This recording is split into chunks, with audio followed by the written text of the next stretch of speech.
ఆమేన్. వాక్య సహాయం కోసము మనం కూడా ప్రార్థన చేసుకున్నాము.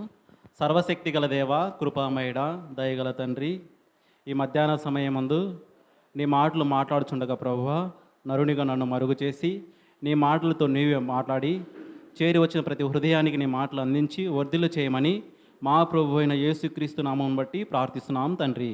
ఆమేన్. పోయిన వారం ఏం చదువుకున్నాము? పోయిన వారం ఉత్తమమైన బోధ, ఆరాధనకు సహాయకరంగా ఉత్తమమైన బోధ గురించి మాట్లాడుకున్నాము. ఉత్తమమైన బోధ అంటే యేసు ప్రభు చెప్పిన మాటలు వినడమే ఉత్తమం. ఈరోజు ప్రార్థన గురించి మాట్లాడుకున్నాం. ప్రార్థన అనగానే మనకేం గుర్తొస్తుంది? మీరు కూడా మాట్లాడండి. నేను ఒక్కనే మాట్లాడినా అనుకో, మీకు నిద్ర కూడా వస్తుంది. అప్పుడప్పుడు మీరు కూడా మాట్లాడితే వింటున్నారని అర్థమవుతుంది. ప్రార్థన అనగా మనము దేవునితో మాట్లాడడం, మన మాటలన్నీ విజ్ఞాపన రూపంగా దేవునికి విన్నవించుకోవడం. ఒకసారి ఏం జరిగిందంటే, యోహాను దగ్గర నుంచి శిష్యులు యోహాను శిష్యులను చూసి యేసు ప్రభు శిష్యులు కూడా యేసు ప్రభు దగ్గరకు వచ్చి మాకు కూడా ప్రార్థన నేర్పమని అడిగారు యేసు ప్రభును. యోహాను శిష్యులు ప్రార్థన చేసుకుంటున్నారయ్యా, మాకు కూడా ప్రార్థన ఎట్లా చేయాలో నేర్పియమని అడిగినప్పుడు యేసు ప్రభు వారు ప్రార్థన ఎట్లా చేయాలో చెప్తాడు. ఆ ప్రార్థనే ఈరోజు మన వాక్యం యొక్క వివరణ. ఏంటి ఆ ప్రార్థన? మన అందరికీ బాగా తెలిసిన ప్రార్థనే. చిన్నప్పటి నుంచి మనం బాగా కంఠస్థం చేసి ఉంటాం. ప్రభువు ప్రార్థన, పరలోకపు ప్రార్థన, ప్రభువు నేర్పిన ప్రార్థన. మత్తయి రాసిన సువార్త 6వ అధ్యాయము 5వ వచనం నుంచి. మరియు మీరు ప్రార్థన చేయునప్పుడు వేషధారుల వలె ఉండవద్దు. చూడండి, ఒక్కొక్క మాట యేసు ప్రభు చెప్తున్నాడు. ప్రార్థన చేసేటప్పుడు ఎట్లా ఉండొద్దంట? వేషధారులు ఎలా ఉంటారు? వేషధారులు మేకప్ వేసుకోవడం అంటే మకానికి వేసుకోవడం కాదు, హృదయానికి. ఇక్కడ ఉన్నప్పుడు బాగా కనపడతారు, బాగా ప్రార్థన బాగా చేస్తారు, పాటలు బాగా పాడతారు, వాక్యం బాగా చెప్తారు. బయటికి వెళ్ళిన తర్వాత ఏమవుతుంది? వేషధారణ అంటే అది హృదయానికి వేషం వేసుకోవడం, బట్టలు బాగా వేసుకోవడం కాదు, హృదయాన్ని మోసపుచ్చుకోవడం. అదే వేషధారుల వల్ల మీరు ఉండద్దు. వాళ్ళు ఏంటంటే వేషధారులు సమాజ మందిరములలో చెప్తున్నటువంటి మనుషులకు కనపడవలనని సమాజ మందిరములలోనూ వీధుల మూలలోనూ నిలిచి ప్రార్థన చేయటం వారికి ఇష్టము. వారు తమ ఫలము పొంది ఉన్నారని నిశ్చయంగా మీతో చెప్పుచున్నాను.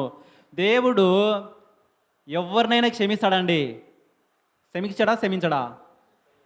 వేషనైనా క్షమిస్తాడు, కానీ వేషధారితనాన్ని క్షమించాడు.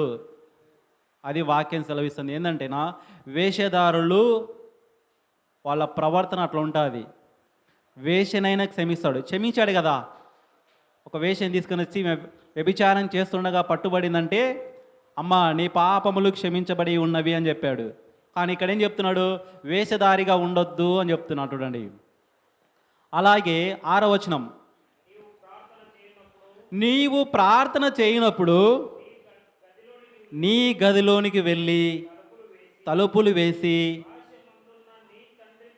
రహస్యమందున నీ తండ్రికి ప్రార్థన చేయము. అప్పుడు రహస్యమందు చూచి నీ తండ్రి నీకు ప్రతిఫలం ఇచ్చును. ప్రార్థన ఎట్లా చేయాలంటే గదిలోకి వెళ్ళి తలుపులు వేసుకొని రహస్యముందని నీ తండ్రికి ప్రార్థన చెయ్యి, అప్పుడు మీకు సమాధాన పరుస్తానని చెప్తున్నాడు. 7వ వచనం చూడండి. మరియు మీరు ప్రార్థన చేయనప్పుడు అన్యజనుల వలె వ్యర్థమైన మాటలు యాచింపవద్దు.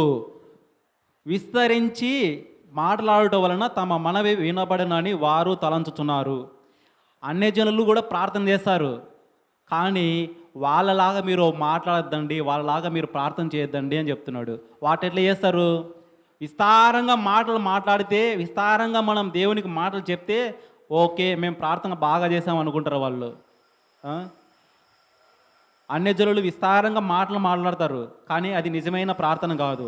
ఒకసారి మనకు సుంకరి పరిచయుడు ప్రార్థన విన్నారు కదంతా. ఎవరైనా ఒక తెలియని వ్యక్తిని తీసుకొని వచ్చి పరిచయుని ప్రార్థన కరెక్ట్గా చేశాడా లేదంటే ఏం చెప్తారు? ఒకసారి చూడండి ఆ మాటలు. 18వ లూకా రాసిన సువార్త 18వ అధ్యాయము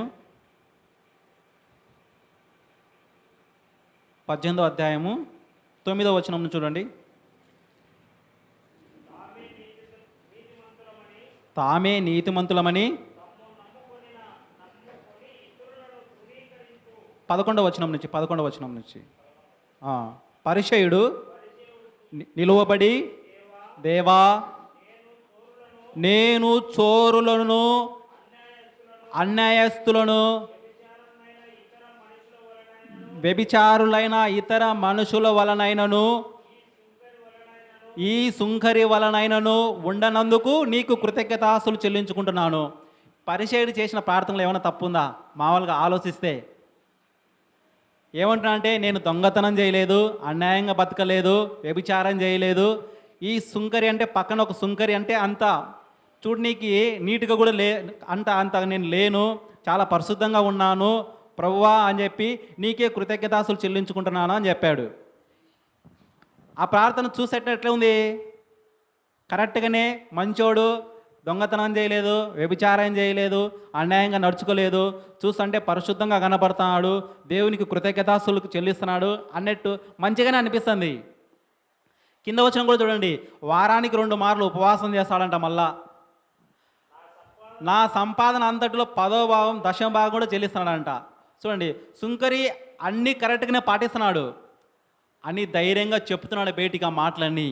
అయ్యా నేను వారానికి 2 సార్లు ఉపవాసం కూడా చేస్తాను, 10వ భాగం చెల్లిస్తాను, నీట్గా పద్ధతిగా ఉంటాను, దొంగతనం చేయను, వ్యభిచారం చేయను, అన్యాయంగా నడుచుకోను అని చెప్పి గట్టిగా ప్రార్థన చేస్తున్నాడు పరిచయుడు. కానీ యేసు ప్రభువు ఏం చెప్తున్నా అంటే, ఇదిగో ఈ పరిచయుని ప్రార్థన అంగీకరింపదు. ఎందుకు అంగీకరింపదు? తన్ను తాను తగ్గించుకునేవాడు హెచ్చించబడును. దేవుని కృప ఉచితంగా ఇచ్చేది.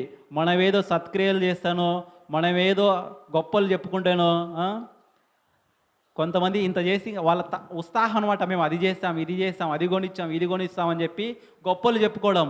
అదే ఉంది ఈయన పరిచయుడు అదే చెప్తున్నాడు. నేను 2 సార్లు ఉపవాసం ఉంటాను ప్రభువా, వారానికి 10వ భాగం చెల్లిస్తాను ప్రభువా అన్నీ. అంటే ఆయన సత్క్రియలు, ఆయన చేసిన క్రియల వల్ల గొప్పడు అనుకుంటున్నాడు. కానీ ప్రభు ఏం చెప్తున్నాడంటే, ఇదిగో సుంకరి ప్రార్థన కూడా చూడండి ఒకసారి. అయితే సుంకరి దూరంగా నిల్చుండి ఆకాశం వైపు కన్నులు ఎత్తుట కైనను ధైర్యం చాలక రొమ్ము కొట్టుకొనుచు, దేవా పాపినైన నన్ను కరుణించమని పలికెను. చూడండి, ఈ మాటల యొక్క ముఖ్య ఉద్దేశం ఏంటంటేనా, తన్ను తాను తగ్గించుకుని వాడు హెచ్చించబడును అనే మాటను మనకు వీళ్ళిద్దరి ప్రార్థన ద్వారా దేవుడు గుర్తు చేస్తున్నాడు. ఈ మాటలు ఎందుకు వచ్చాయంటే, ఇక్కడ అన్య జనుల వల్లే మీరు మాట్లాడకూడదు అనే మాటను మనం చున్నీకి ఇట్లా వచ్చాం. విస్తారంగా మనం మాట్లాడకూడదు. ఎందుకంటే ఆయనకు తెలియకుండా ఏమని ఉంటా చెప్పండి. మత్తయి రాసిన సువార్త ఇక్కడికి వచ్చేసేయండి. 8వ వచనం చూడండి.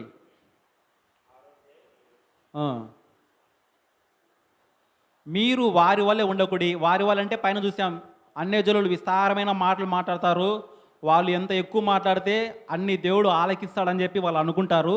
మీరు వారి వలె ఉండకూడి. మీరు మీ తండ్రిని అడగక మునిపే మీ అక్కర్లు ఏవో అవి ఆయనకు తెలియను అని చెప్పి దేవుడు మీరు ఇలాగూ ప్రార్థన చేయండి అని చెప్పి కింద ప్రార్థన చేస్తున్నాడు, ప్రార్థన నేర్పిస్తున్నాడు. ఇప్పుడు చెప్పండి, ఆ ప్రార్థన మనం చేయొచ్చా చేయకూడదా? మీకు చాలామందికి ప్రశ్న ఉండొచ్చు. ఈ మాటలు విన్న తర్వాత మీరే ఆన్సర్ చెప్పాలి. పరలోకమందున్న మా తండ్రి, ఈ ప్రార్థన అందరికి వచ్చు కదా. పరలోకమందున్న మా తండ్రి అంటే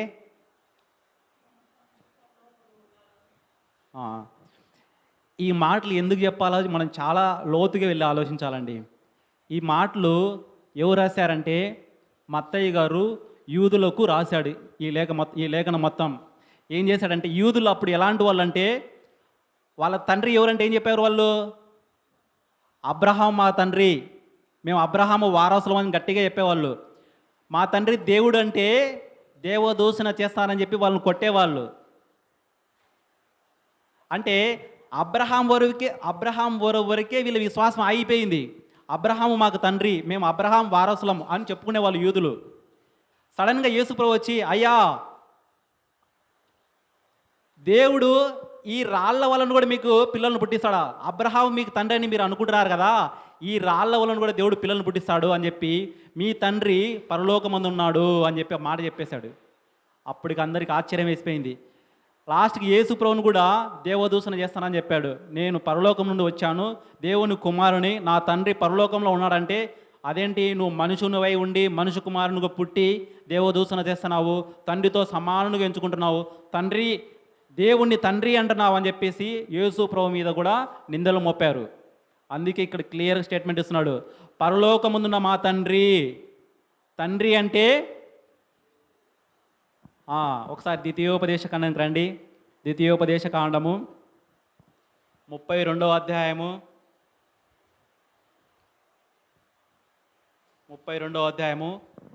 6వ వచనం చూడండి. బుద్ధి లేని అవివేక జనమా, ఇట్లు యెహోవాకు ప్రతీకారం చేయుదురా, ఆయన నిన్ను సృష్టించిన తండ్రి కాడా, ఆయనే నిన్ను పుట్టించి స్థాపించను కనుక నువ్వు తండ్రి అనుటకు అర్హుడవే.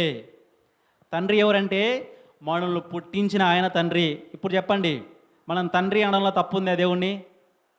కానీ ఇప్పటికీ చాలామంది తండ్రి అంటే ఏదో వీళ్ళు దేవదూషణ చేస్తున్నారనే ఆలోచనలో యూదులు ఉన్నారు. ఇప్పటికీ వాళ్ళు అనరు. తండ్రి అంటే అర్థం ఏంటంటేనా, అదిగో మనల్ని పుట్టించిన ఆయనను, సృష్టికర్తను తండ్రి అంటాం. మనకే కాదు, సమస్త లోకంలో ఉన్న ప్రతి సృష్టికి, జంతువులకు, పక్షులకు, జీవరాశులకు, జలచరాశులకు, మనుషులకు, అన్నిటికీ సృష్టికర్త ఆయనను తండ్రి అని అనడంలో తప్పు లేదు. అందుకే చెప్తున్నాడు, మనకు పరలోకంలో ఒక తండ్రి ఉన్నాడయ్యా, ఆ తండ్రిని మనం ఎప్పుడూ వేడుకోవాలి. ఇక్కడ సంబంధం కల్పిస్తున్నాడు. ఈ లోకంలో మనకు జన్మొచ్చిన తల్లిదండ్రులు ఉన్నారు.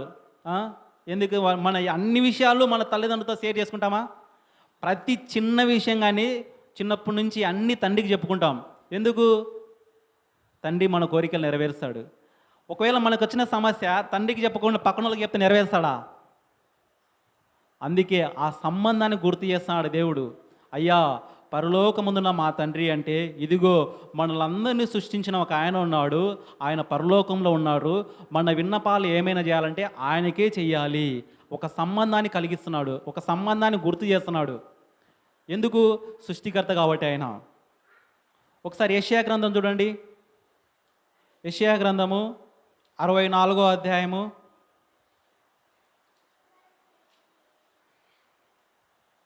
8వ వచనం. 64:8. యెహోవా నువ్వే మాకు తండ్రివి, మేము జిగటమన్ను, నీవు మాకు కుమ్మరి వాడవు, మేమందరము నీ చేతి పని అయి ఉన్నాము. ఇక చూడండి, మనమంతా మట్టిలోంచి తీయబడిన వారము.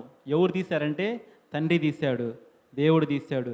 అందుకే ఆయన తండ్రి నువ్వే మాకు దేవుడవు, మేము మట్టి నుండి తీయబడిన వారము.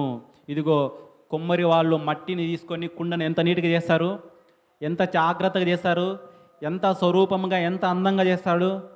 చూడండి, కుమ్మరి అంటే రూపకల్ప, నిర్మాత, నిర్మించేవాడు, సృష్టించేవాడు. అలాంటి ఆయనను తండ్రి అని సంబోధించాడు. ఒక సంబంధాన్ని కలిగిస్తున్నాడు తండ్రికి. అందుకోసమే పరలోకంలో ఉన్న తండ్రి అనే మాట చెప్పాల్సి వచ్చింది. యూదులు తండ్రి అంటే దేవదూషణగా చూసేవాళ్ళు. అందుకోసమే వాళ్ళ కోసం చెప్పాడు, అయ్యా పరలోకముందు తండ్రి అంటే ఆయన మనల్ని సృష్టించాడు కాబట్టి మనం తండ్రి అని సంబోధించాలి. అనే మాట చెప్పాడు. ఆ మాట చెప్పిన తర్వాత ఇంకొకసారి ఒక మాట చెప్పాడు, మీరు భూలోకంలో తండ్రి అని ఎవరికి పేరు పెట్టకూడదు, పిలవకూడదు అని చెప్పాడు. చదివారు లేదా మనం? చదివినారు కదా, ఎవరిని తండ్రి అని బోధించకూడదు అని చెప్పి. కానీ మనం ఏం చేస్తాము, కొంతమందిని తండ్రి అని పిలుస్తాం. నెక్స్ట్ వచ్చిన చూడండి. పరలోకమున మా తండ్రి, నీ నామము పరిశుద్ధపరచబడును గాక. నీ నామము పరిశుద్ధపరచబడు గాక అంటే ఆయన నామానికి ఏమైంది అంటే, ఆయన నామానికి ఏదో అపవిత్రత, అపరిశుద్ధత కలుగుతుంది. అందుకే ఈ మాటలు చెప్తున్నాడు. దేవా, నీ నామం పరిశుద్ధపరచబడును గాక అని మనం అంతా ప్రార్థన చేయాలంటే, ఆయన నామానికి ఎవరో అపరిశుద్ధత కలిగిస్తున్నారు ఆనాడు ఇశ్రాయేల్ ప్రజలు. ఒకసారి హెజ్కేలు గ్రంథం తీయండి. హెజ్కేలు గ్రంథము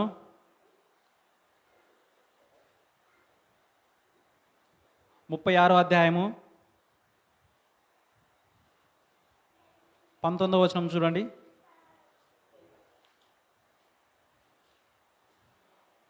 ఆ మాటలు ఎందుకు చెప్తున్నాడో మనం ఆలోచించాలి. మూలాలకు వెళ్ళేసి వారి ప్రవర్తనను బట్టి, వారి క్రియలను బట్టి వారిని శిక్షించి, నేను వారిని అన్యజనులలోనికి వెళ్ళగొట్టగా వారు ఆయా దేశములకు చెదిరిపోయేరి. వారు తాము వెళ్ళిన స్థలములలోని జనుల యొద్దకు చేరగా ఆ జనులు, వీరు యెహోవా జనులే కదా, ఆయన దేశంలో నుండి వచ్చిన వారే కదా అని చెప్పుట వలన నా పరిశుద్ధ నామమునకు దూషణ కలుగుటకు ఇశ్రాయేలులు కారణమైరి. ఇక్కడ కొంచెం పైకి వెళ్ళినామంటేనా 17వ వచనం నుంచి ఏం చేస్తున్నారంటే, ఇశ్రాయేల్ ప్రజలకు దేవుడు ఎన్ని కట్టడాలన్నీ నేర్పించాడు, ఎట్లా జీవించాలో నేర్పించాడు. కానీ వాళ్ళు ఏం చేశారు, ఇశ్రాయేల్ ప్రజలు దేవుని మాటకు లోబడక 17వ వచనం, నరపుత్రుడా, ఇశ్రాయేలు తమ దేశంలో నివసించి దుష్ప్రవర్తన చేతను దుష్క్రియల చేతను వాళ్ళు చెడ్డ ప్రవర్తన చేత, చెడ్డ క్రియల చేత ఆయన నామాన్ని అపవిత్రపరిచిరి.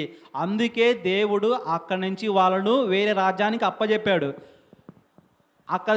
అంతే కదా, ఇక్కడ నుంచి వాళ్ళని అక్కడ ఎలగొట్టిన తర్వాత అక్కడున్న ప్రజలు ఏం చేశారు, వీళ్ళు యావరోళ్ళు, వీళ్ళు ఇశ్రాయేల్ ప్రజలా, ఇశ్రాయేల్ దేవుడా, ఆ దేవుడు మంచోడే, కానీ వీళ్ళు ఎందుకు ఇంత అపవిత్రంగా ఉన్నారు అని చెప్పి వీళ్ళను కూడా ఒక విధంగా, అంటే వీళ్ళని బట్టి ఎవరిని దూషించారు, యెహోవా నామాన్ని దూషించారు. అంతే కదా, ఇప్పుడు మనం ప్రార్థన బాగా చేస్తాము, ఆదివారం ప్రార్థనకు వస్తాము, ఇక్కడ బాగుంటాం. బయటికి వెళ్ళని పోయి ఒక చెడ్డ పని చేసామనుకో, ఏమవుతుంది, ఫస్ట్ ఎవరిని తిడతారు, మా ప్రార్థనకు పోతావే, మీ దేవుడు మీకు ఇదేనా నేర్పించింది. చూడండి, అదే ఇశ్రాయేల్ ప్రజలు ఎలాగైతే వాళ్ళ దుష్ట ప్రవర్తన చేత, చెడ్డ క్రియల చేత దేవుని నామాన్ని ఎలాగైతే అవమానపరిచారో, అపరిశుద్ధత చేశారో, అలాగే మీరు కూడా ఈ లోకంలో దేవుని నామాన్ని అలా చేయొద్దు మీ క్రియల చేత అని చెప్పేసి ఇక్కడ మనకు చెప్తున్నాడు. ఆయన నామం ఎప్పుడూ పరిశుద్ధంగా ఉండాలి. ఎందుకు, యెషయా గ్రంథంలో చెప్తాడు, నిత్యం ఆయన ఎట్లున్నాడు, పరిశుద్ధుడవు పరిశుద్ధుడవు పరిశుద్ధుడవు అని గాన ప్రతిగానాలతో స్తోత్రాడుతుంటారు. అలాంటి దేవుని నామాన్ని ఎట్లా అపవిత్రపరుస్తున్నారు వీళ్ళు, చెడ్డ క్రియల వల్ల, చెడ్డ ప్రవర్తన వల్ల.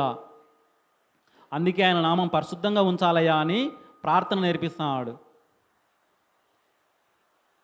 మన బాధ్యత కాదా లేదా, ఆయన నామాన్ని పరిశుద్ధపరిచే బాధ్యత మనకు ఉందా లేదా.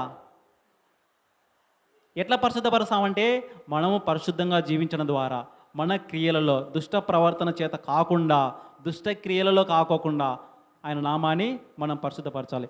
ఊర్లో ఏదైనా ఒక చెడ్డ పని చేసామనుకోండి, ఫస్ట్ ఏమనంటే ఆ పిల్లోని తల్లిదండ్రులు ఎవరయ్యా అంటారు. ఫస్ట్ వాళ్ళ తల్లిదండ్రులు ఎట్ట పెంచారయ్యా అంటారు. ఎవరైనా అనామకులు వేస్తే, అదే మనం చేసామనుకో, వీళ్ళు ప్రార్థనకు పోతారు, మళ్ళీ అదే పనులు చేస్తారు. ఆ దుష్ట ప్రవర్తన, దుష్టి క్రియలు మనం మానుకోవాలండి.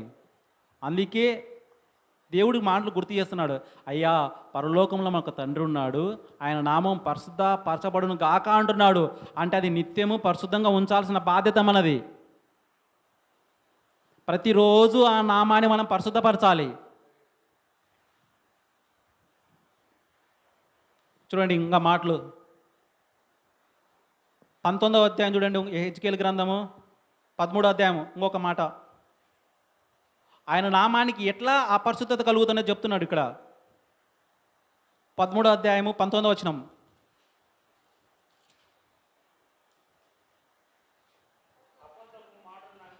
అబద్ధపు మాటలు అంగీకరించి నా జనులతో అబద్ధపు మాటలు చెప్పుచు చేరేడు యావకులకును రొట్టె ముక్కలకును ఆశపడి మరణమునకు పాత్రులు కాని వారిని చంపుచు బ్రతుకుటకు అపవిత్రులైన వారిని బ్రతికించుచు నా జనులలో మీరు నన్ను దూషించెదరు.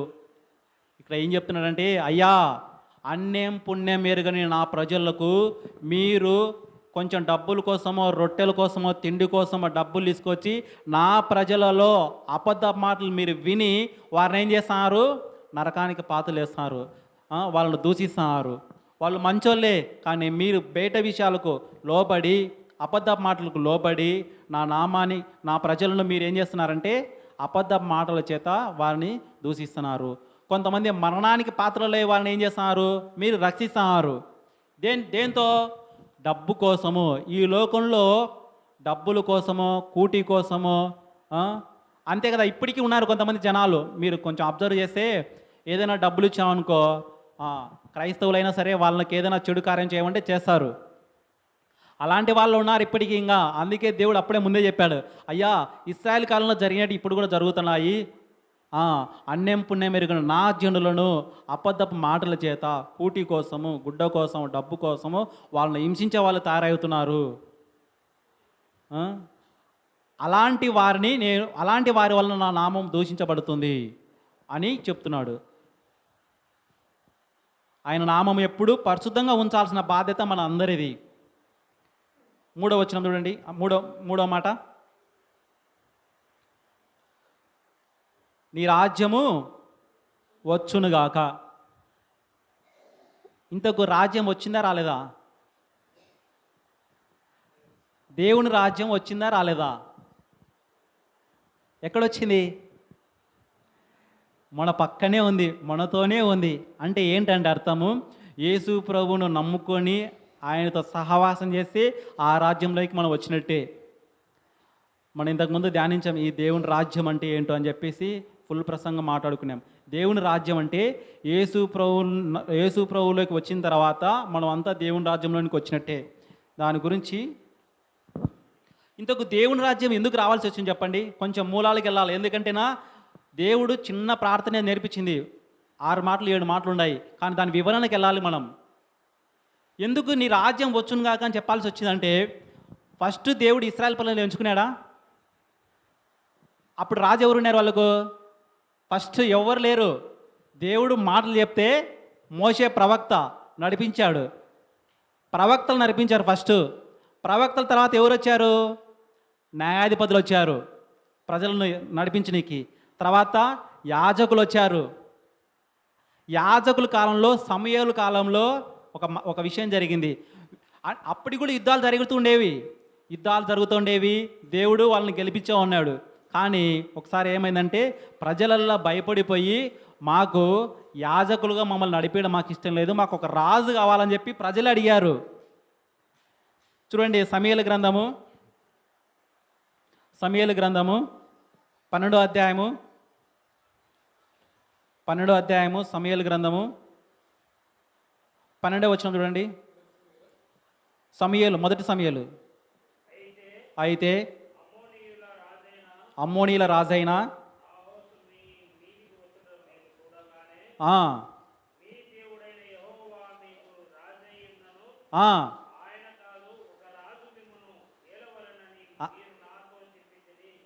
చూడండి, అప్పటికి వాళ్ళకి రాజు ఎవరంటే దేవుడే రాజు, దేవుడు నడిపిస్తున్నాడు. కానీ ప్రజలు ఏం చేశారు? ఎదురుగా ఒక రాజు మాతో యుద్ధానికి వస్తామని చెప్పి వాళ్ళు భయపడిపోయి వాళ్ళు వచ్చి మొరపెట్టుకుంటున్నారు, మాకు నిజంగా ఒక రాజు కావాలా, ఆల్రెడీ నేను రాజుగా ఉన్నానయ్యా అంటే, నువ్వు వద్దు మాకు రాజు, మాకు నిజంగా రాజు మా పక్కన ఉండాలా అని చెప్పేసి వాళ్ళే అడిగారు రాజు కావాలని చెప్పేసి. అప్పుడు ఏం చేశాడు దేవుడు? సౌలును రాజుగా ఎంచుకున్నాడు. సరే, సౌలు రాజుగా ఉన్నాడు, అయిపోయింది. తర్వాత దావీదు రాజుగా వచ్చాడు, అయిపోయింది. దావీదు తర్వాత సొలొమోను రాజుగా వచ్చాడు. ఆయన చేసిన క్రియల వలన ఆ రాజ్యము 2 భాగాలుగా చీలిపోయింది. 12 గోత్రాలని 2 రాజ్యాలుగా చీలిపోయాయి. ఆ రెండు రాజ్యాలు పెరిగి పెరిగి పెరిగి ఆ ప్రజలంతా చెల్లాచెదరైపోయారు. 2 రాజ్యాలు కూడా చెల్లాచెదరైపోయాయి. అప్పుడు దేవుడు ఒక వాగ్దానం చేశాడు. ఏంటి ఆ వాగ్దానం అంటే, హెజ్కేలు గ్రంథము. ఆ మాటలు ఎందుకు చెప్పాల్సి వచ్చింది మనం ధ్యానిస్తున్నాం ఇప్పుడు. హెజ్కేలు గ్రంథము 37వ అధ్యాయము 21వ వచనం చూడండి. ప్రభు అయిన యెహోవా సెలవిచ్చినదేమనగా, ఏ ఏ అన్య జనులలో ఇశ్రాయేలు చెదిరిపోయిరో ఆయా అన్య జనులలో నుండి వారిని రక్షించి, వారు ఎచ్చటెచ్చట ఉన్నారో అచ్చట నుండి వారిని సమకూర్చి వారి దేశంలోనికి తోడుకొని వచ్చి వారి మీదట ఎన్నటికీ 2 జనములుగాను 2 రాజ్యములుగాను ఉండకుండానట్లు ఆ దేశములో ఇశ్రాయేలు పర్వతముల మీద వారిని ఏకముగా చేసి వారందరికీ ఒకే రాజును నియమించేదను. ఆ రాజే ప్రభు అయిన యేసుక్రీస్తు వారు. చెదరగొట్టబడిన ఇశ్రాయేలు ప్రజలందరినీ సమకూర్చి, ఇదిగో రాజుగా ప్రకటించుకునేది యేసు ప్రభువారే. నేను చెదిరిపోయిన గొర్రెల వద్దకే వచ్చి తిని కానీ, నశించిపోయిన గొర్రెల వద్దకే వచ్చి తిని కానీ బాగున్న వాళ్ళ దగ్గరికి రాలేని యేసు ప్రభు చెప్పాడు. ఎందుకంటే ఫస్ట్ రాజుగా దేవుడు ఉన్నప్పుడు ప్రజలు మాకు వద్దు, మాకు ఒక మనిషిని రాజు చేయి అడిగారు. ఆ రాజుని చేసిన తర్వాత వాళ్ళు చెల్లాచెదిరైపోయారు. కానీ దేవుడు వచ్చి మళ్ళీ వాళ్ళందరినీ కడుతున్నాడు. ఇప్పుడు మనం అందరం ఎట్టొచ్చామంటే దేవుని సంఘంలోనికి వచ్చాము. దేవుని సంఘంలోనికి వచ్చిన మనం అందరము ఒక రాజ్యంగా ఉన్నాం. ఇదే ఒక రాజ్యం. ఆ రాజే ప్రభువైన క్రీస్తు వారు. ఇప్పుడు నీ రాజ్యం వచ్చును కాక అంటే అది వచ్చింది ఈ లోకంలో, కానీ అందరికి వచ్చిందంటే అందరికి రాలేదు. ఇంకా మనం కొంతమంది విన్నాము, మన కుటుంబ సభ్యులు అందరికి వచ్చింది ఆ రాజ్యము. వాళ్ళు ప్రభువుని నమ్ముకున్నారా? లేదు. ఇంకా మన పిల్లలు నమ్ముకోలేదు. అదే ఆ రాజ్యము మన కుటుంబంలోకి రావాలి, మన కుటుంబ సభ్యులలోకి రావాలి, మన పిల్లలలోకి రావాలి.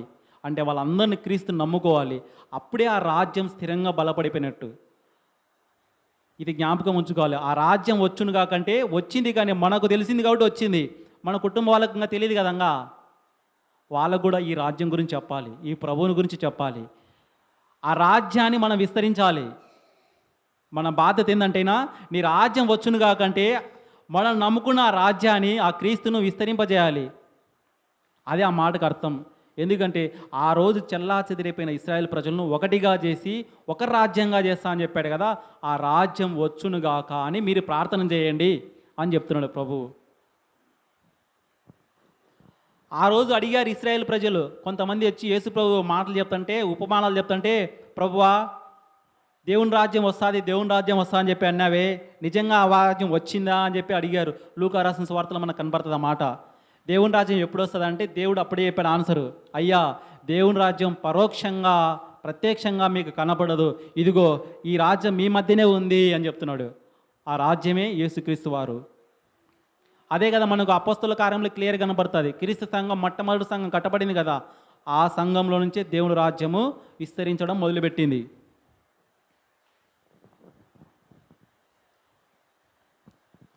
ఆ సంఘం ద్వారానే, ఆ రాజ్యం ద్వారానే దేవుడు మనలను కుమారులుగా స్వీకరిస్తున్నాడు. చూడండి, మనం ప్రకటన గ్రంథంలో కూడా ఒక మాట చూసాము.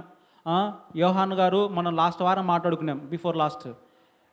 దేవునితో యేసుతో మనం నడిచిన సహవాసంలోనూ రాజ్య సువార్తనలోనూ ఒక మాట చెప్తాడు. ఆ రాజ్య సువార్తన అంటే దేవుని రాజ్యంలో పాలే భాగస్తుడైనటువంటి యోహాను గారు సాక్ష్యం ఇస్తున్నాడు. ఆ రాజ్యం ఎక్కడో లేదు, భూలోకంలోనే ఉంది అని చెప్పేసి. ఆ రాజ్యమే యేసుక్రీస్తు రాజ్యం. మనమంతా ఆ రాజ్యంలో ఉన్నాం. ఆ రాజ్యం వచ్చునుగా కానీ మనం చదవాలి, ప్రతిరోజు ప్రార్థన చేయాలి. తర్వాత తర్వాత మాట, నీ చిత్తము పరలోకమందు నెరవేరినట్లు భూమి యందు నెరవేరును గాక. ఆ, పరలోకంలో ఏం నెరవేరుతుంది? ఇది మనం చిన్నప్పటి నుంచి చేసుకునే ప్రార్థనే. పరలోకంలో నెరవేరినట్లు భూలోకమందును నెరవేరును గాక అంటున్నాడు. ఇంతకు పరలోకంలో ఏం నెరవేరుతుందంటే గానము ప్రతిగానము, నిత్యము పరిశుద్ధుడవు పరిశుద్ధుడవు పరిశుద్ధుడవు అని స్తోత్రార్హుడవుతున్నాడు గొప్ప దేవుడు ఆయన. స్తుతులు చెల్లించుకుంటున్నాడు ఎప్పుడు, నిరంతరము స్తోత్రార్హుతున్న గొప్ప దేవుడు పరలోకంలో ఉంది. అప్పుడు భూలోకంలో కూడా జరగాలి కదా. పరలోకంలో దేవదూతలు దేవుని ఆరాధిస్తున్నాయి, మరి భూలోకంలో కూడా ఆరాధించాలి కదా మనమంతా.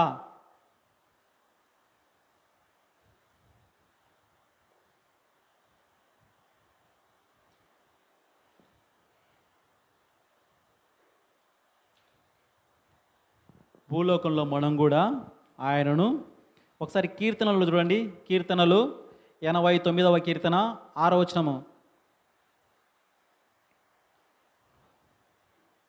89వ కీర్తన 6వ వచనము.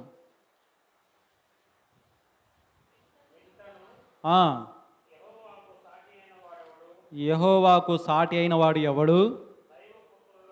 దైవపుత్రులలో యెహోవా వంటి వాడు ఎవడు? పరిశుద్ధుల దూతల సభలో.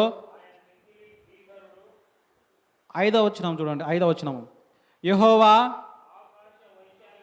ఆకాశ వైశాల్యము నీ ఆశ్చర్య కార్యములను స్తుతించుచున్నవి.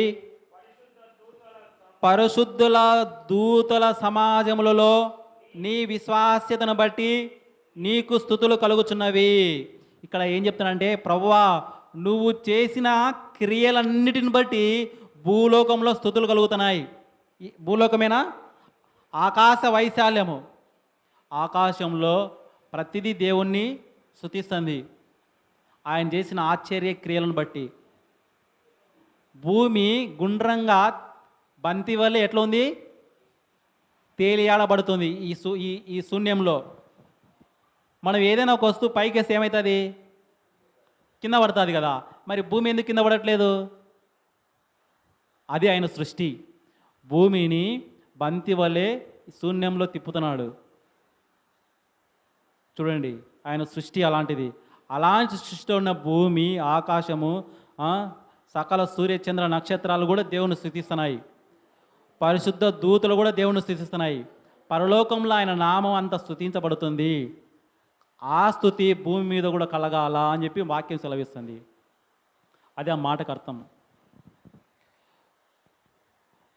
పరలోకంలో ఇంకా ఎట్లా స్తుతించిన మనం యెషయా గ్రంథం 6వ అధ్యాయంలో చూస్తాం, ప్రకటన గ్రంథంలో కూడా చూసాం లాస్ట్ వారం. దేవుని ఎట్లా స్తుతిస్తున్నాయని చెప్పేసి 24 పెద్దలు తమ కిరీటాలన్నీ తీసేసి ఆ సింహాసనం మీద వేసి, దేవా నువ్వే పరిశుద్ధుడవు, నువ్వే పరిశుద్ధుడవు, నువ్వే ఈ సృష్టిని సృష్టించిన సృష్టికర్తవు అని చెప్పేసి తమ రాజ్యం సహితము ఆయన దగ్గర వేసి దేవుని స్తుతిస్తున్నాయి. అలాంటి స్థుతి ఎప్పుడు కలగాలంటే భూలోకంలో కూడా కలగాలని దేవుడు ఆశపడుతున్నాడు. అందుకే ఆ మాటలు చెప్తున్నాడు.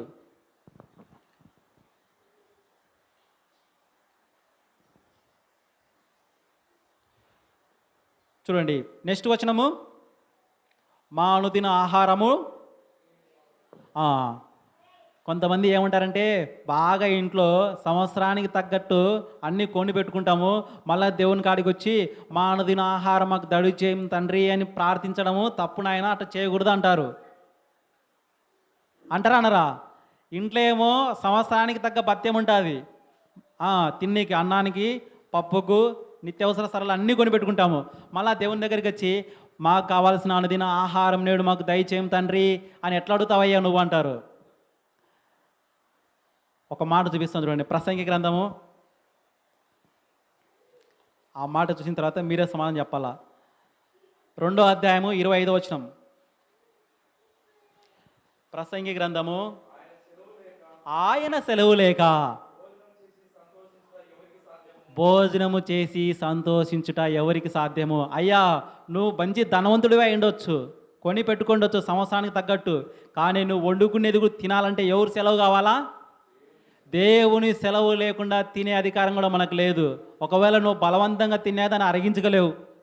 ఆ, కొంతమంది బాగా డబ్బు ఎక్కువ వాళ్ళు 3 పూట్ల తింటారనుకుంటున్నారా? తినరు. ఆరోగ్య విషయాలు ఎక్కువ తింటే షుగరు, కారం తింటే బీపీ. కనీసం 3 పూట్ల మనం అన్నం తినాలని కానీ ఎవరు సెలవు కావాలంటే దేవుని సెలవు కావాలా. అందుకే మన ప్రార్థనలో మనం విజ్ఞాపనం చేసుకోవాలా.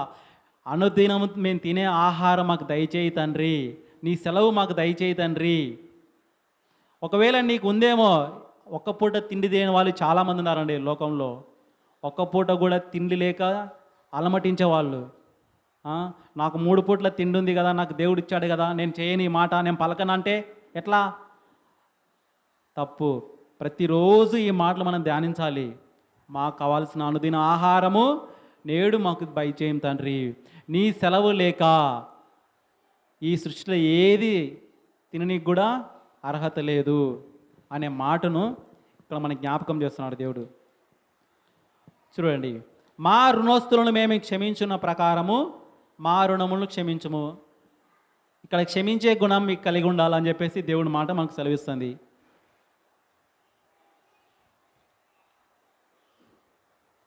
మనుషుల అపరాధములు 13వ వచనం, మమ్మును శోధనలోకి తేక దుష్టి నుండి మమ్మల్ని తప్పించము. ఈ మాట ఎందుకు చెప్పాల్సి వచ్చిందంటే, మనుషునికి శోధనలు వస్తాయా రావా? ఎవరు తెప్పిస్తారు చెప్పండి? నిజంగా శోధనలు ఎక్కువ ఎవరికంటే క్రైస్తవులకి ఎక్కువ వస్తాయి. మీరు గమనించినారు లేదో? దేవుని యొక్క పరీక్షలు అండి అవి. శోధనలోకి తెప్పించేదే ఆయనే, దానిని రక్షించేదే ఆయనే. మనం అనుకుంటాం అన్నీ మాకే వస్తున్నాయని చెప్పేసి. ఒకసారి యోబు గారిని జ్ఞాపకం చేసుకోండి. యోబు ఎంత మంచివాడు, ఎంత న్యాయవంతుడు, ఎంత నీతిపరుడు.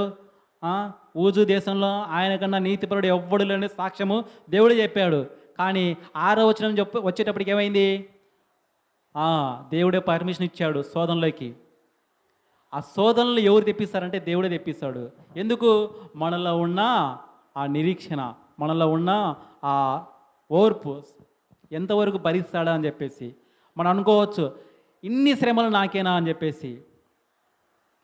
శ్రమలను నవ్వించుట, మనం ఇంతకుముందు ఒక మాటలు మాట్లాడుకున్నాం పేతురు రాసిన గ్రంథంలో, నశించిపోతున్న సువర్ణము మళ్ళీ అగ్ని చేత ఎలాగైతే దాని వెలుగు ప్రకాశము పొందుతాదో అలాగే మనం కూడా ఈ శోధనల చేత ఈ శ్రమలను అనుభవించి మన యొక్క ఆత్మీయ జీవితము వెలుగుపరుచుకుంటాము.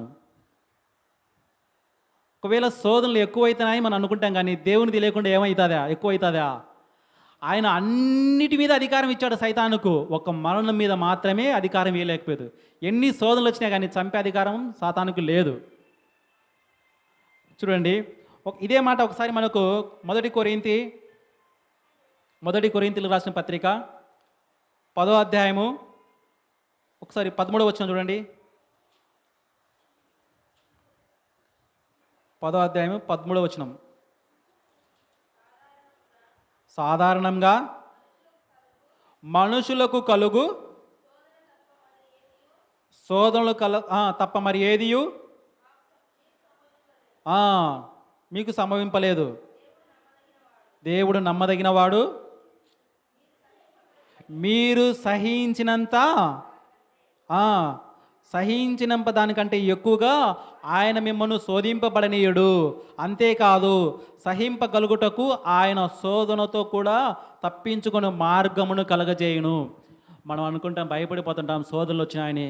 దేవునికి తెలియకోకుండా ఒక చీమ కూడా ఒక నరుని కుట్టదు. దేవుని చిత్తం లేకుండా మన వెంట్రుకల్లో ఒక వెంట్రుక కూడా రాలిపోదు. అంతగా మనల్ని పరిశోధిస్తున్నాడు దేవుడు. ఒకవేళ శోధనలు వచ్చాయంటే నిన్ను పరీక్షిస్తున్నాడని చెప్పి మనం అనుకోవాలి. అది కూడా మనం సహించినంత మటుకే ఇస్తున్నాడు, కానీ ఎక్కువ ఇవ్వట్లేదు. వాక్యం సెలవిస్తుంది, నీవు తప్పించుకునే మార్గం కూడా నీకు తెలియజెప్తాడు అని చెప్పేసి. చూడండి, ఈ శోధనలు ఎందుకు వస్తాయంటే ఈ శోధనల నుంచి కూడా నువ్వు తప్పించమని ప్రార్థన చెయ్యి అని చెప్తున్నాడు వాక్యం. అంతే కదా.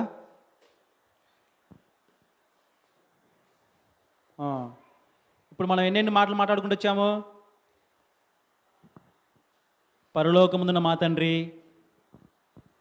దేవునితో మనకు సంబంధాన్ని కలిగిస్తున్నాడు. ఇంట్లో కుటుంబంలో మనం తండ్రితో ఎట్లయితే మనం చెప్పుకుంటామో అదే ఈ సర్వ సృష్టికి ఒక తండ్రి ఉన్నాడు, ఆయన పరలోకంలో ఉన్నాడు అని చెప్పేసి తండ్రితో సంబంధాన్ని కలిగిస్తున్నాడు. రెండో మాట, నీ నామము పరిశుద్ధపరచబడును గాక. అయ్యా, ఇశ్రాయేల్ ప్రజలు చెడు ప్రవర్తన చేత, చెడు క్రియల చేత వాళ్ళు దేవుని నామాన్ని దూషించారయ్యా, మీరు అలా ఉండద్దు. మీ నామం, ఆయన నామాన్ని మీరే. అంతే కదా. ఇప్పుడు మన ప్రవర్తన చూసి, మన పిల్లల ప్రవర్తన చూసి మనం ఏంటో చెప్పగలాలి. మన ప్రవర్తన చూసి మన తల్లిదండ్రులు, మన పిల్లల ప్రవర్తన చూసి మనల్ని అంచనా వేయగలగాలి.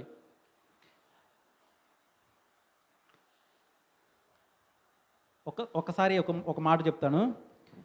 మన ప్రవర్తనగిన సరిగా లేదంటేనా మన ప్రార్థనలు దేవునికి చేరుతాయా? మన మాటలు చెప్పే మాటలు ఎవరైనా వింటారా? సువార్త ఎవరైనా వింటారా? ఇదే మాట ఒకసారి ప్రసంగి గ్రంథంలో కూడా ఒకసారి ఒక మాట ఉంటుంది చూడండి. ప్రసంగి గ్రంథము 10వ అధ్యాయము 10వ వచనం చూడండి. 10వ అధ్యాయము 10వ వచనం.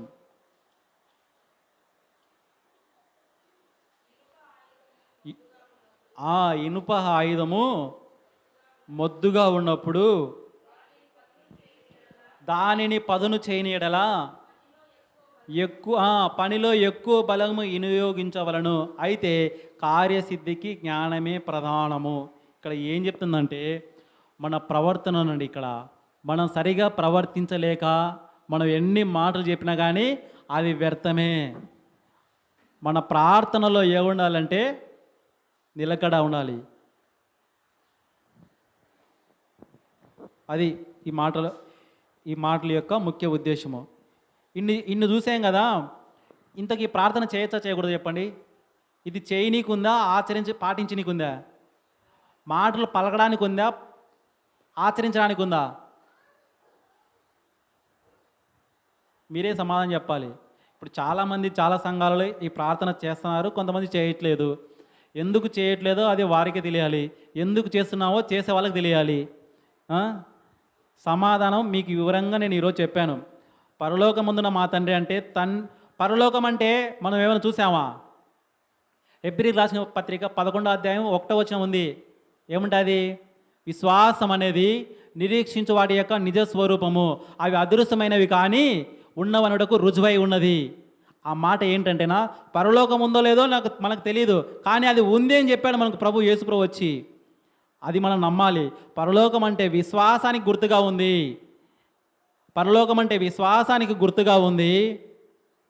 తర్వాత నా తండ్రి అంటే ఒక తండ్రితో సంబంధాన్ని కలిగిస్తుంది, అంటే మనకు దగ్గర సంబంధాన్ని కలిగిస్తుంది. నీ నామము పరిశుద్ధపరచబడును గాక అంటే ఆయన నామానికి మనం అంతా మహిమ తీసుకురావాలి, ఆయన నామాన్ని మనం ఆరాధించాలి, ఆయన నామాన్ని మనము గణపరచాలి. ఈ పరిశుద్ధపరచబడిన నామంలో ఆరాధన ఉంది. నీ రాజ్యం వచ్చును గాక అంటే ఆ రాజ్యం నాకు వచ్చింది, ఇంకా నా కుటుంబంలోకి రావాలి, నా భార్యకు రావాలి, నా భర్తకు రావాలి, నా పిల్లలకు రావాలి, మా కుటుంబ సభ్యుల అందరికీ ఆ రాజ్యం రావాలి. ఆ రాజ్యం వచ్చేంత వరకు మేము నిరీక్షిస్తాము. ఆ నిరీక్షణ చూపిస్తుంది మనకు. నీ చిత్తం నెరవేరును గాక అంటే ఆ చిత్తం ఏంటో తెలుసుకోవాలి మనము. దేవుని చిత్తం ఏంటో ఆ చిత్తానికి మన అనుగుణంగా మన యావత్తు మొత్తం సమర్పించుకోవాలి దేవుని చిత్తం కోసం. అంతే కదా. దేవుని ఒక చిత్తాన్ని నేర్పించాడంటే ఆ చిత్తం చేయనికి మనం మొత్తం సమర్పించుకోవాలి. మా అనుదిన ఆహారం మాకు దయచేయండి అంటేనా ప్రార్థన. ఆ ప్రార్థన, అయ్యా నీ సెలవు లేక 3 పూట్ల తిండి తినలేకపోతున్నాం అయ్యా, ఆ తిండి తినడానికి మాకు అనుగ్రహించు తండ్రి అని ప్రార్థించాలి. మా రుణస్తులను మేము క్షమించిన ప్రకారము మీరు మా రుణములు క్షమించండి అంటే క్షమాపణను నేర్పిస్తున్నాడు ఆ మాట ద్వారా. అయ్యా ఈ లోకంలో క్షమాపణ లేకుండా క్రైస్తవము లేదు, క్షమించే గుణం లేకుండా మనం క్రైస్తవులుగా అవ్వడానికి వీలే లేదు. క్షమించే గుణాన్ని నేర్పిస్తున్నాడు ఈ మాట ద్వారా. మమ్మల్ని శోధన నుండి దుష్టు నుండి మమ్మల్ని తప్పించండి అంటే విజ్ఞాపన. అయ్యా మేము ఎన్ని పనులు మా పనులు మేము చేసుకుంటున్నా కానీ ఈ లోకంలో శోధనలు వస్తున్నాయి. మా ఇంటి పక్క వాళ్ళతో వస్తున్నాయి. ఆ శోధనలు మమ్మల్ని తప్పించండి అని మనం విజ్ఞాపన చేసుకుంటున్నాము. మనం శనివారం విజ్ఞాపనలు జ్ఞాపకం చేసుకుంటాం. మా గురించి, మా రక్త సంబంధుల గురించి, మా బంధువుల గురించి, మా అధికారుల గురించి, మా రాజ్య పాలకుల గురించి, ఈ దేశం గురించి, ఈ దేశమే కాదయా ఈ ప్రపంచాన్ని గురించి కూడా మన విజ్ఞాపనలు జ్ఞాపకం చేసుకుంటున్నాము. ఎందుకు? శోధనల నుండి మమ్మల్ని అందరినీ తప్పించండి అని చెప్పేసి ఒక విజ్ఞాపన ఉంది. దీంతో చివరిగా ఈ రాజ్యము, బలము, మహిమ, ఘనత అన్నీ ఎవరివంటే ప్రభు అయిన దేవునివే అనే ఒక అవగాహన మనకు ఉండాలి. ఈ విశ్వాసం ఉంది, సంబంధం ఉంది, ఆరాధన ఉంది, నిరీక్షణ ఉంది, సమర్పణ ఉంది, క్షమాపణ ఉంది, ప్రార్థన ఉంది, విజ్ఞాపన ఉంది, అవగాహన ఉంది. ఇన్ని మాటలు దేవుడు మనకు క్షుణ్ణంగా మనకు నేర్పిస్తే మేము చేయము. ఇది వాళ్ళకి చెప్పాడు అంటే అది ఎవరు ఎవరు ఎవరు మనకే మన విజ్ఞతకు మనం నేర్చుకోవాలా? ఇప్పుడు చెప్పండి, మనం చేయొచ్చా చేయకూడదా? సర్వం మొత్తం బైబిల్ గ్రంథం అంతా ఈ 10 మాటల్లో, ఈ 6 వచనాల్లో చూపించేశాడు దేవుడు. ఇది మాకు కాదండి, యూదుల కంటే యూదులలో చెదిరిపోయిన వాళ్ళని రక్షించడానికి వచ్చాడు యేసు ప్రభు. ఇప్పుడు వాళ్ళని కూడా మనల్ని కూడా ఒక రాజ్యంగా తయారు చేస్తానని చెప్పాడు. ఆ రాజ్యం రావాలంటే మనం ఏం చేయాలా? ఆయన చిత్తానికి లోబడి జీవించాలి. ఆయన చిత్తం ఏంటి ఒకసారి చూస్తారా? మళ్ళీ ఒకసారి ఎఫెసీయులకు రాసిన పత్రిక. ఆయన చిత్తం కూడా మన యాక్చువల్గా ఈ సబ్జెక్టు 3 వారాల కిందట గురించి అనుకుంటున్నాం మాట్లాడాలని. దేవుని మహాకృపను బట్టి ఈరోజు మనకు దొరికింది. కాకపోతే ఒక్క సబ్జెక్ట్ అయిపోయేది కాదు. ఇది యాక్చువల్గా 3 కింద ఇది. కానీ నేను పూర్తి వివరించకుండా హెడ్డింగ్స్తో ఒక సబ్జెక్ట్లో అవి చేస్తున్నాను. తండ్రి అనేది ఒక సబ్జెక్ట్ రాసుకున్నా, తండ్రి గురించి చెప్పనీకే. కానీ మీకు 2 వచనాలు చూపించాను. ఏంటి? సృష్టించాడు కాబట్టి సృష్టికర్తను తండ్రి అనాలి. కుమ్మరి వంటి వాడవు. ఎందుకంటే కుమ్మరి ఎట్లయితే కుండలు చేసి దానికి రూపకల్పిస్తాడో ఆయన తండ్రి అనే మాటకు అర్థం చెప్పించాడు కాబట్టి తండ్రి అని చెప్పాను. 2 మాటలు చూపించాను. కానీ కలగజేసిన వాడు భూమిని కలగజేశాడు, ఆకాశాన్ని కలగజేశాడు, వర్షాన్ని కలగజేశాడు, మంచును కలగజేశాడు. వీటన్నిటికీ సృష్టికర్త అనే మాటకు అర్థం తండ్రి. అలా పూర్తి సబ్జెక్ట్ ఉంది. ఇంకొకసారి అవకాశం వస్తే తండ్రిని గురించి పూర్తిగా మాట్లాడుకున్నాం. ఇప్పుడు ఆయన చిత్తం, దేవుని చిత్తం ఏమైందో ఎఫెసీయులకు రాసిన పత్రిక 1వ అధ్యాయము 4వ వచనం చూడండి. ఎట్లనగా తన ప్రియుని యందు తాను ఉచితముగా మనకు అనుగ్రహించిన తన కృపా మహిమకు కీర్తి కలుగునట్లు తన చిత్త ప్రకారమైన దయా సంకల్పము చొప్పున యేసుక్రీస్తు ద్వారా తనకు కుమారులనుగా స్వీకరించుటకై మనలను ముందుగా తన కోసము నిర్ణయించుకొని మనము తన ఎదుట పరిశుద్ధులమును నిర్దోషమునై ఉండవలనని జగత్ పునాది వేయబడక మునిపే ప్రేమ చేత ఆయన క్రీస్తులో మనల్ని ఏర్పరచుకొనెను. సింపుల్ ఒక మాటలో చెప్పాలంటే, అయ్యా దేవుడు ప్రేమ చేత మనలను ఆయన దగ్గరికి తీసుకెళ్ళాలంటే పరిశుద్ధం నిర్దోషులై ఉండాలని ఏర్పరచుకున్నాడు. అది దేవుని యొక్క చిత్తం. ఏంటంటనా మనము పరిశుద్ధులుగా జీవించాలనేది ఆయన చిత్తం, నిర్దోషులుగా జీవించాలనేది ఆయన చిత్తం. ఆ పరిశుద్ధంగా జీవించాలా, నిర్దోషులుగా జీవించాలా అంటే ఉదాహరణ ఎవరంటే ప్రభువైన యేసుక్రీస్తు వారు ఈ లోకానికి వచ్చారు కదా. ఆయనలో ఏ నేర ఆరోపణ లేదు. ఆయన పరిశుద్ధుడిగా జీవించాడు. నాలో పాపం ఉన్నదని మీలో ఎవడు స్థాపించగలడని ఒక ప్రశ్న వేశాడు. దానికి సమాధానం ఎవ్వరు చెప్పలేకపోయారు. ఎప్పటికీ చెప్పలేరు కూడా. అంత పరిశుద్ధంగా ఉన్న దేవుడు చెప్తున్నాడు, అయ్యా ఆయన ఎలా అయితే పరిశుద్ధంగా ఉన్నాడో మీరు కూడా పరిశుద్ధులుగా జీవించాలి. ఆయన ఎలాగైతే నిర్దోషులుగా ఉన్నాడో మీరు కూడా నిర్దోషులుగా జీవించాలా అని చెప్పేసి దేవుడు తన చిత్తాన్ని అక్కడ చూపించాడు. ఆ చిత్తాన్ని మనము నెరవేర్చాలి. అదే మన ప్రార్థనలో ఉన్న మాటలు. ఆ. దేవుడు మనల్ని పుట్టించాడు కాబట్టి ఆయన తండ్రి అంటున్నాము. ఆయన రాజ్యం కోసం మనం పాటుపడుతున్నాము. ఆయన రాజ్య విస్తరణలోకి మనం పాటుపడాలి. అనుదిన ఆహారం కోసం ప్రార్థించాలి. శోధనల నుండి మమ్మల్ని తప్పించడానికి విజ్ఞాపన చేయాలి. ఇవన్నీ ఎందుకు చేస్తున్నాడంటే దేవుడు ప్రేమతో మనకు నేర్పిస్తున్నాడండి యేసుప్రభు వారు. ఇప్పుడు దేవుడు ప్రేమతో మనకు నేర్పించినప్పుడు మనం వినలేదనుకో, ఏం చూడాలి నెక్స్ట్? దేవుడు ప్రేమతో మనకు ఒక నేర్పిస్తుంటే మనం చేయకపోతే ఏం చేయాలా? దేవుడు ఆయన కోపాన్ని చూడాల్సి వస్తుంది. అంతే కదా. మన పిల్లోడు 4 సార్లు 5 సార్లు తప్పు చేస్తే బుజ్జగిస్తాం, లేదులేనైనా తప్పునైనా అని చెప్పి. ఎక్కువసార్లు తప్పులు చేస్తానంటే ఏమైపిస్తుంది? కొట్టాల్సి వస్తుంది. అదే దేవుడు ప్రేమతో మనకు నేర్పిస్తున్నప్పుడు మనం వినాలి. లేదంటేనే ఆయన ఉగ్రతకు మనం చోటిస్తాం. ప్రకటన గ్రంథంలో చెప్తాడు మనకు, ఆయన ఉగ్రత మేఘారుడై వచ్చినప్పుడు ఆయన ఉగ్రత చూసి ఎక్కడెక్కడ దాక్కుంటారంట?